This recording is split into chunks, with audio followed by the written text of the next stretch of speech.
In this tutorial, I'm going to show you how to use the Perceptual advertising tool, which can be found in the Marketing Mix Decision screen. The point of this tool is to direct your advertising at perceptual objectives, so to actually tell your customers not just that your product exists, so not just about awareness, but also what they should think about it, what you want them to believe about the product.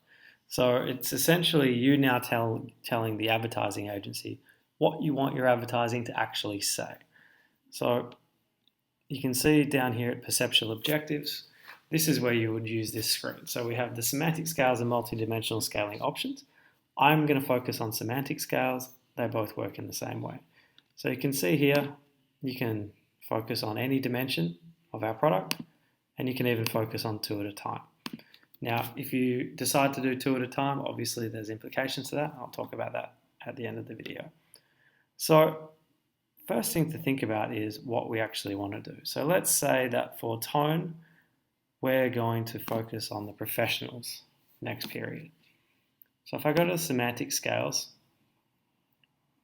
and just take a look at tone a little bit higher on price than professionals would like. So we could address that by dropping the price. We could also at the same time address that by advertising about our new lower price, and that will help that price have a greater effect. So higher on price than professionals would maybe love, doing okay on design and index. A little bit low on display size. So tone is down around the 4.5, whereas professionals are around 5.5. So that's probably something to take a bit of a look at. So we're going to focus on display size and price.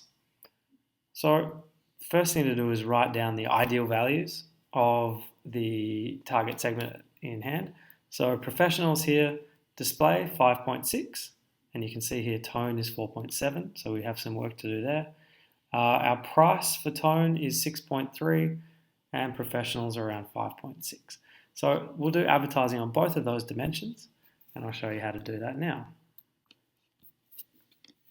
So in the Marketing Mix Decision screen, as I said, the first thing you're going to want to do is pick the dimension. So we'll do price first.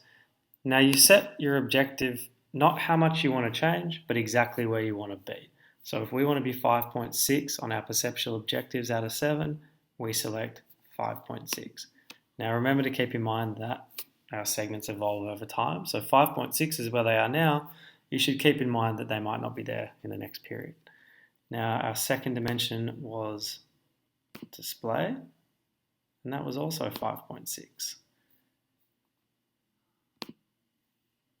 So if we change both of those, that now means that our advertising towards the professionals, well, our advertising in general, will be focused on telling people that our price and display are around that level. So if we're going to focus on professionals, probably a good idea to actually focus on the professionals with our segmentation. Now, if you're also going to do 2 dimensions, this splits the amount of effort. So if you're really focused on price, just do 1 dimension. If you're really focused on power, just do 1 dimension. If you want to do 2, it does split the effort. So it'll be marginally less effective when you spread it across 2. So in terms of our media expenditure, when you're doing perceptual advertising, you need to increase the amount that you spend on the advertising research. This makes it more effective. If you don't, it doesn't work quite as well. So roughly, if you allocate, say, 15% of your media spend towards research, that's a good amount if you're doing perceptual advertising. So 15% of 2,900 roughly is around 430, I think. So that will help our perceptual advertising be more effective. So when you run this and you do this for the next decision round, you're repositioning your product slightly. You can reposition more with R&D.